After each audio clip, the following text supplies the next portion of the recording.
This past Wednesday evening, about 11:30, after 40 plus hours of travel, a group of us from College Wesleyan made our way back to Marion from Sierra Leone. And so just to kind of give you guys a brief kind of exposure to what we got to experience, Pastor Chip put together a few pictures, and I'll kind of walk you through them. So Sierra Leone, this tree is called the cotton tree. And as I was doing research on Sierra Leone, I discovered that the first Christian worship service was held under this tree hundreds of years ago by former slaves from here in America. They went back to Sierra Leone and took Christ with them. This here is a market, just a traditional market there in Sierra Leone. We got to kind of experience that. It was pretty cool. This ship powers the entire city of Freetown. 1.5 million people get their power from this ship. Here, we got to go out with World Hope. They have a program called Enable the Children. They work with children with special needs, giving them the resources, giving the family the resources, and through that, try to change the culture of how individuals with special needs are perceived in Sierra Leone. Here, an aerial shot of the conference center. The conference center is one area that we're going to partner with the Wesleyan Church of Sierra Leone. Here's another shot of a building that needs some repair to really be used properly inside that building there. This is an aerial view of the village of McKinn. McKinn is the village we're partnering with directly, and it's pretty exciting to go and be with them. They gathered up all the children. They greeted us as we came in, and it was just a great time to celebrate with them and to get to know them. Here's the pastor of the church there in McKinn, and got to go to church there. And then here, this final picture is a picture of Bud Bentz passing out candy. Make sure you stop Bud and ask him how that went at some point today. So, great time. Here is a picture of a local school. One of the things that we're doing in Sierra Leone is trying to sponsor children so that they can have education, quality education. The Wesleyan Church there has many schools throughout the country, and we got to go out and meet some of the kids at a school in Bencolo. And so last Sunday evening, I found myself in a different village. It was about 6 p.m. The sun was setting low. The air was just hot and heavy, and bugs were just swarming us all. We were greeted as we entered the village by the local Wesleyan pastor and his 5-year-old son. And there in the village, you could really sense community. There was just a level of interdependency amongst those who lived in the village. This is a picture of the Wesleyan church there that's being built. And neighbors were outside, kids were playing, laughter was heard, and joy was apparent despite my inability to speak the language. The village is called Coon Show. And during our week there in Sierra Leone, we got to visit many different villages, many different sites. We got to see how World Hope is transforming Sierra Leone. We got to meet with the national leaders of the Wesleyan Church there just to engage and get to know them. Got to go on things like tours like Enable the Children. But visiting the village there at Coon Show had the deepest impact on me. There in Coon Show, there's a small, quaint cemetery. At most, it's about 20 feet by 20 feet. There's a modest fence that surrounds it. And there on that fence, when we visited, I don't think you can see it in the picture, there was a goat who essentially just takes care of the grounds, makes sure grass is cut. Inside the fence, there was about 10 or so gravestones. Flowers were growing through. They were vibrant, colorful. And one of the things I noticed is that sometimes the gravestones would face one way, another time they would face another way, indicating that more than likely people, their bodies are intersecting just because of the size The people that are buried in this cemetery happen to be the earliest Wesleyan missionaries that were sent over to Sierra Leone. Many of the people who were buried there passed before they each reached the age of 40.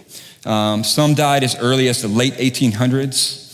And the cemetery is completely surrounded by just lush vegetation, and it just a great place, a beautiful place to lay to rest those that gave their all for the gospel and for the people of Sierra Leone. And I read the names, James Wesley Taylor, Anna Perrin Clark, Reverend John F. Danner, and others whose names I could barely make out because of how old these tombstones were. But eventually I came to a tombstone that caused me to pause.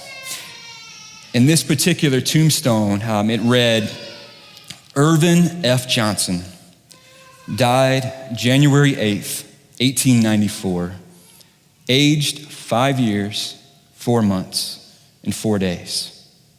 Blessed be the name of the Lord. And it hit me because this kid, Irvin Johnston, almost to the day, is the age of my son, Arlo. And it caused me to get choked up. Irvin was the only child that was buried in that cemetery, but all the same, this was a kid whose life ended early and abruptly. Even so, on his tombstone are inscribed the words, "Blessed be the name of the Lord." I can't imagine if I was in his parents' shoes that would be the inscription that I would put on my child's tombstone. But then again, I have never made the sacrifices that his parents made on behalf of the gospel. And while little is written about Irvin, there's a great deal that are written about his parents, mainly his father. And as we began to launch this partnership and explore this partnership, Dr. Bud Benson and I really took some time to research the culture and customs of Sierra Leone and explore the history of the Wesleyan Church in Sierra Leone. And in 1887, just to kind of give you a little bit, a Sierra Leonean journeyed to the United States. He came to the United States to reach out to churches here, to begin sending pastors to go and preach the gospel in his country. And his name was Professor J. Augustus Cole, and he was a highly educated man. One of the articles I read about him shared that this man spoke 11 languages. He spoke many of the native languages of Sierra Leone, spoke English really well, could read Greek, Hebrew, Arabic. And in the fall of 1887, Professor Cole made his way to the General Conference of the Wesleyan Church. That General Conference was being held in Leone, Indiana, roughly 70 miles from Marion.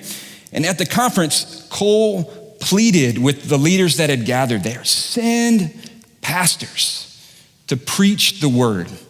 Eventually, someone responded to that. There was a team that was sent out that same year to explore the possibility.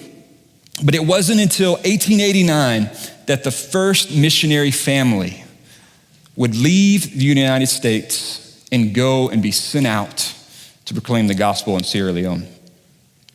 Reverend Henry Johnston, his wife Emma, and their 14-month-old son Irvin went out. This picture was taken a little bit after that. And they boarded a ship in New York City, a steamship, and then traveled for 30 days on a ship to get to Sierra Leone. And that really put into perspective me complaining about 40 plus hours of travel on Wednesday evening. The Johnstons, their first year, it was just full of struggles, lots and lots of challenges. Henry pastored a church in Freetown, this church here, St. John's Maroon Church. He pastored there the first year, but really had this inner struggle knowing that God was calling him to go to the unreached places of Sierra Leone.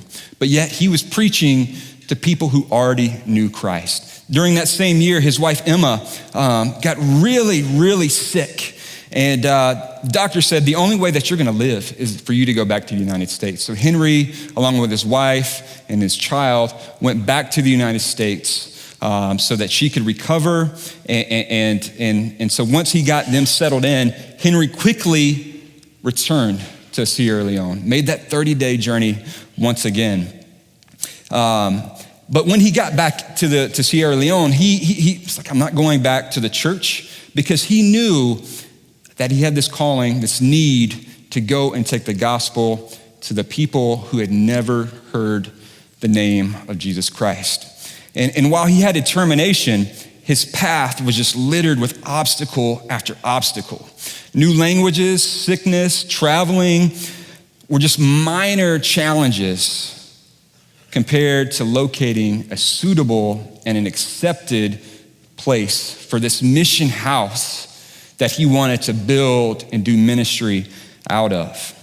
There were tense negotiations with local chiefs. Roads were non-existent. Maps of the trails to different places were hard to come by. And while travel was precarious, it was really difficult during rainy season. It was almost impossible. Some of the trip they would take by river, and that has pros and cons. The rivers were all mapped out, but what they found is these rivers are unpredictable, and on more than one occasion, their ship capsized, and they lost supplies. But nearly a year after he returned to Sierra Leone, Henry and another missionary began to build the first mission house in Sierra Leone, in that village of Coon Show. And Coon Show is a village that is difficult to get by just by car. It was extremely hard 130 years ago to get there. Well, after Henry settled in, Emma, with their children, returned to the U.S., returned to Sierra Leone from the U.S. And even with his family close by, time and time again, Henry would face adversity. After a while, discouragement began to settle in. And in one of his letters to supporters back in the U.S., Henry wrote these words: "We have become somewhat used to disappointments in this line. For there has scarcely been a month during the last year that we have not had reason to suppose that someone was on the way to help us. Meanwhile, constantly in hope of help, we have allowed our work to expand and our duties to increase until we begin to feel that if someone does not come soon, we will have to retrench lest we break down under the strains." Eventually, after a lot of prayer and a lot of ask back to the United States, help came.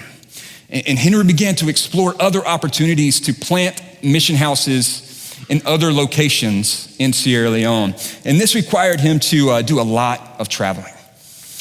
On one of these trips that he was taking through the country, he made his way down to Freetown. And on his way back, he and his party stopped at a town called Port Loco. It was about the furthest way you could go up the river at that time. And they decided to stop for the night and rest. And as they were sitting down at dinner, a messenger who had run all the way 16 hours, had run 16 hours straight, came to give a letter to Henry. In that letter, the words, the story, the message that was trying to be conveyed is that Henry's son, Irvin, had died. And not only that, Henry had to have the realization that not only has his son just died, but he's 2.5 days away from home. And there's no way that he would make it back in time before his wife and others would have to place his son in the ground. Just a week after his son's death, in another letter to the U.S., Henry wrote, "How it shocked me. I could hardly believe it. I had felt the assurance that the Lord would keep my little ones. Now my firstborn, the apple of my eye, my joy and pride was gone, and I was 2.5 days from home." Henry concluded this letter by saying, "We sorrow not as they that have no hope, yet much is gone from our home, but not too much for Jesus. A grave has been made and a life given for the salvation of Sierra Leone. We have done the best we knew. We leave the rest to God. Pray for us. H.W. Johnston, Coon Show, January 15th, 1894. Over and over again, adversity, challenges, and loss hit this family. But each time it hit, even in the middle of it, there was a certain thankfulness to God for his provision in their lives. Henry's recorded prayers, his letters, and other accounts all indicate that his trust in the Lord transcended any suffering that he encountered. His dependency on God was deeper than any of the pain that he felt. Henry, Emma, and the remaining kids stayed in Sierra Leone for almost another year. Eventually, because of health concerns, because they were still grieving their son, and for a desire to get the word out in the United States about the needs of Sierra Leone, the family made their way back to the U.S. But before the family made their way back to the U.S., Henry accepted a call to be an interim pastor at a Wesleyan church in Wheaton, Illinois. And so the family of four settled into Wheaton, and by all accounts, even after just a short few months, the church fell in love with their new pastor and his family. And there was a general conference that was on the schedule for that year to be held. And so Henry was given the invitation. Henry, come and speak at the general conference and share about what God is doing in that country. So Henry agreed. He came down to, of all places, Fairmount, Indiana, to get the word out about what was going on there. He saw it as a platform to promote the needs and the resources of the other missionaries that were still there. And from the minutes of the general conference, held in October of 1895, like Professor Cole before him, Henry made a petition to the people and said, people need to go and share the gospel in this place. But then I was going through the minutes of that general conference. On the 5th day of that general conference, Henry died unexpectedly of something called blackwater fever.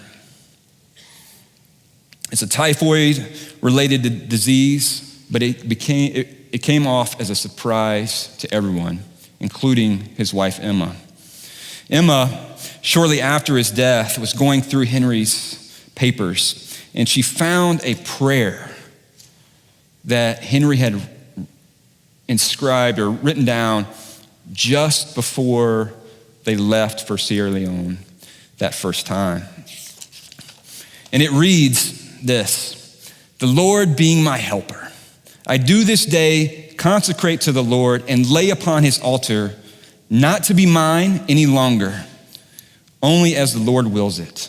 My wife, my home, my child, my position, my papers, my church, my friends, my reputation, my relatives, my plans of life, my convictions of right, my political opinions, my reform ideas, my health, my mind, my body, my pride, my ambitions, my all. The Lord take me and cleanse me and make me wholly thine through the blood of Jesus Christ." Henry wrote that prayer as a consecration, as a vow to God, and in about every way possible, those things he offered to God in that vow, God took from him. Again, last Sunday, as I stood over the gravestone of Irvin, a boy who died at the age of 5, I started thinking about the vows that I have made to God. And I began evaluating how well I thought I was keeping those vows. And I began to wrestle internally about vows that I haven't made to God out of fear, out of the unknown. And I realized there that we are not just called to show our love for God, our faith in Him, simply by being obedient to Him. That's part of it. But another way that we respond to God and our love for Him is by honoring the vows that we've made to Him. I'll be honest, when I first got this passage was given to me by Pastor Steve and others, and I wasn't really excited about preaching from Psalm 116. It's not a complex psalm. There's not anything like hidden in it that I can pull from to impress you guys with. It's just a simple and straightforward psalm. And to sum it up, it goes like this. God heard the psalmist's prayers. He or she was thankful. They found themselves in crisis. They prayed. God delivered. They were thankful. Another reiteration of crisis, another prayer. God delivers again. Gratitude was given to God. They raised the question, how can we repay God? They made a promise to fulfill vows. They then recognized who God was. And finally, a plan was made to fulfill those vows. Pretty simple, pretty straightforward.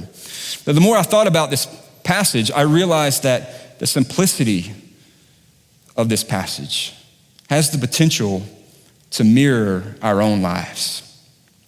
There's a certain rhythm in life that we all cycle through. We all face struggles, pain, sorrow, loss, sickness, challenges. It's life. And even as Christ followers, we're not promised a life free of struggles. This stuff is out of our control. Trouble is going to come sooner or later. But what we do have the ability to control is how we respond to trouble when it comes upon us. We can let it defeat us. We can allow it to break us down and give up. Or when we find ourselves in those moments, like the psalmist, like Henry, we can call out to God. We can depend on Him, and we can recognize who He is. He's God, Lord, Master, Provider, Shepherd, the Most High God, the Maker of the heavens and the earth. We can respond like Henry after the loss of his son when he said, "Much is gone from our home, but not too much for Jesus." Likewise, we also have the choice, once God does respond to our need, of how we respond.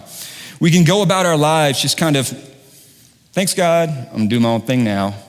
Or we can thank Him by either honoring what we've already vowed to Him or making new vows and then fulfilling those. And vows are pretty interesting. I was thinking, as I was thinking through this passage, I began to mentally kind of list out different vows that we take, both inside and outside the church. Whenever we take out a loan, our signature serves as a vow, essentially, that we are going to repay that loan plus interest. If we have to testify in court, we have to vow to tell the truth and the whole truth. When we sign our IRS tax returns, our signature serves as a vow saying everything in here is correct. I recently had to sign a document and basically make a vow to the Department of Justice. We were doing some stuff with Immigrant Connection, so I signed this paper, we sent the forms in, and a few months later, realized that I had committed perjury. I accidentally broke that vow. But that's a whole nother story. Save that one for later. In the church, we take all kinds of vows, but we oftentimes give them little thought. In church membership, we vow to be committed to the church. In baptisms, we vow to continually seek after God and allow Him to transform us. In child dedications and child baptisms, as parents, We vow to shepherd our kids well and nurture their spiritual growth. As a pastor, through ordination, I took vows both to the Wesleyan Church and to God, saying that I would allow God to use me in whatever way he saw fit. Board members here at College Wesleyan take vows to serve the church. And about 2 years ago, 300 or so people gathered on this stage and made a vow to shepherd the people around them following the Sheep to Shepherd series. And then there's marriage. In any Christian marriage, we make vows to both God and our spouses, promising to honor and cherish them, to serve and protect them from that day forward. I'm just gonna be transparent with you guys, be real with you. And I think that it's something that we as a church, man, we need to do more, to be open with one another. In ministry, I've oftentimes kind of got the idea that congregants, church members, generally think that pastors have everything figured out, that they're above everything else. And maybe that's the case with pastors that don't have tattoos, but me, I still struggle. About 9 years ago, my marriage, it was ready to implode. Gidget and I had hurt the other in deep ways. There was a lack of trust, an unwillingness to forgive, a lot of anger, and she and I both wanted nothing to do with the other. Oftentimes I would work late, so I didn't have to see her. Whenever I would come into a room, she would quickly leave because she didn't want to see me. And it even went as far as her leaving with Cambria, our daughter, with a one-way ticket to visit her sisters without a plan to return. And we were at a crossroads at that moment. We were both ready to be done with our marriage. We reconciled, and a couple years later, Gidget and I found ourselves in a doctor's office. And we were there with excitement, eager to hear our child's heartbeat, only to learn that day that we would never get the experience of raising that child. And this wasn't the first time. This is the second time, and the second one was in late-term pregnancy. And I was so mad at God because I was like, how did you allow this to happen? And I was mad at the church because of the advice that people were offering us, the words that they were saying to us. We had one church member approach us and saying, what unrepentant sin do you have in your life that's causing you to keep losing these children? And then there was a lot of God's got a plan for this. Good things are gonna come from this. That moment, I was ready to walk away from the vow that I made to God in ordination, and I was ready to walk away from the church. Obviously, Gidget and I got through that stretch of our marriage, and I remain committed to God and the calling that he placed on my life. But I had to decide, am I gonna honor the vows that I've made to him? It took some work, but God used those days, those weeks, those years that followed that period of my life to transform me, to teach me about myself, and to teach me about him. He showed me where he was during those times. He revealed to me how he oftentimes carried me through those struggles, even when I didn't want to go through them. He exposed areas of my life, behaviors and attitudes that needed to be changed. And more than anything else, God showed me how to forgive myself, to forgive others, and even to forgive him, though he didn't do anything wrong. More so, I've since seen God's provision that he has provided to me because I stayed true to the vows that I'd made. Eventually, God bless us, Gidget and I, with another child, our son Arlo. And God is still allowing me to serve him in the church, but with things in an area that I'm passionate about. Since coming home from Sierra Leone, I've wondered what would have happened if Henry Johnston hadn't honored the vows that he made to God before leaving to go there the first time. I imagine that the country would be a different looking country.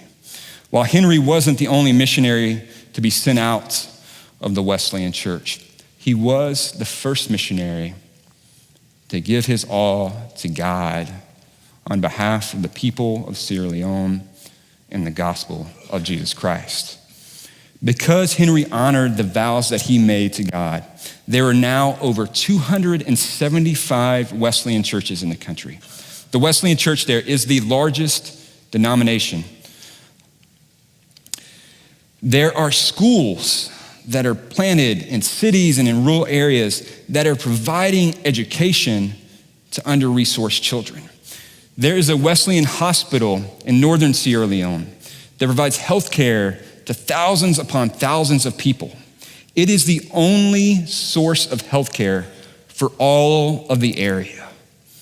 In addition to this, because of Henry's commitment to that vow, World Hope is there, not just in one part, but they're over there in all of Sierra Leone. And they're doing amazing things for some of the most vulnerable people of Sierra Leone. And they're doing it in the name of Christ. Back to the psalm. How can I repay the Lord for his goodness to me? I will lift up the cup of salvation and call upon the name of the Lord. I will fulfill my vows to the Lord in the presence of all his people. God is good and gracious. He remains present with us throughout hardship. He listens to us when we call out to him, and he responds. How do we repay him? We honor the vows, commitments, and promises we made to him. This morning, as a response to Psalm 116, I want to challenge you to think through, what are vows that you have made to God? And how are you doing with those vows? Have you fulfilled them yet? Or is it something that you're still in the middle of? Maybe when you think through that, maybe you aren't living fully to the promises and vows that you made your spouse on your wedding day.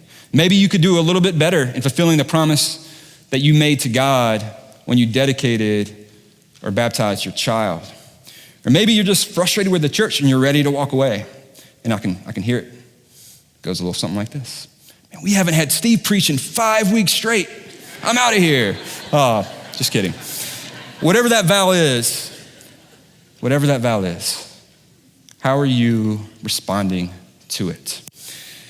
Maybe you haven't made any vows to God, but you know you need to. Maybe up to this point, haven't been willing to do that. Maybe out of fear, knowing that making a vow will cost you something. Or maybe right now it just seems overwhelming, scary, or impossible. I want to encourage you, step into that this morning. Make that commitment to God and allow him to transform you and those you're around. There might be somebody here who, like the Johnstons back in the 1800s, know God is calling them to go and serve the global church. Maybe you need to make that vow to God this morning to go.